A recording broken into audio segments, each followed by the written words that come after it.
The real witch hunts. How fear and faith turned neighbors into executioners. They weren't women in black hats. They were parents, spouses, children, and even a reverend, killed not by monsters, but by their own neighbors. From Europe to America, witch trials weren't just superstition. They were power, fear, and paranoia weaponized. And it all started centuries before Salem. This is the story of how the world convinced itself that witches were real, and how thousands of innocent people paid for it with their lives. Long before the Salem witch trials, Europe was already burning. Between the 1400s and 1700s, nearly 100,000 people were accused of witchcraft, and at least 40,000 were executed, mostly women. It was sparked by a German Catholic clergyman, Heinrich Kramer, who published a book in 1486 called the Malleus Maleficarum, or the Hammer of Witches.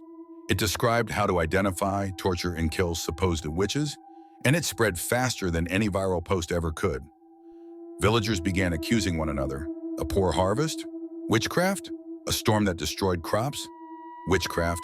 A woman living alone with cats? Definitely witchcraft.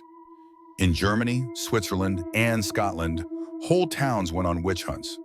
One historian wrote that in a single German town, over 400 women were burned in just 2 years. By the time the panic crossed the Atlantic, America was ripe for it.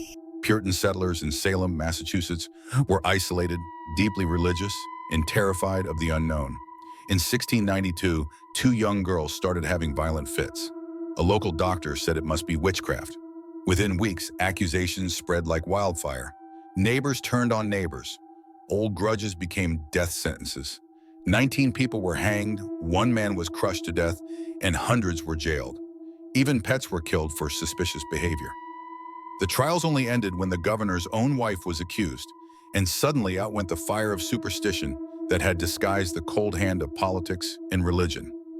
When the smoke cleared, entire villages were gone. The trials ended, but the mindset didn't. Every generation still finds its own witches to hunt. Different faces, same fear. The Salem witch trials may be history, but the lesson is timeless. Fear makes monsters out of ordinary people. If you want more true stories, the world buried under myth and madness, subscribe to Hidden Chronic. And remember, the scariest stories are the ones that actually happened.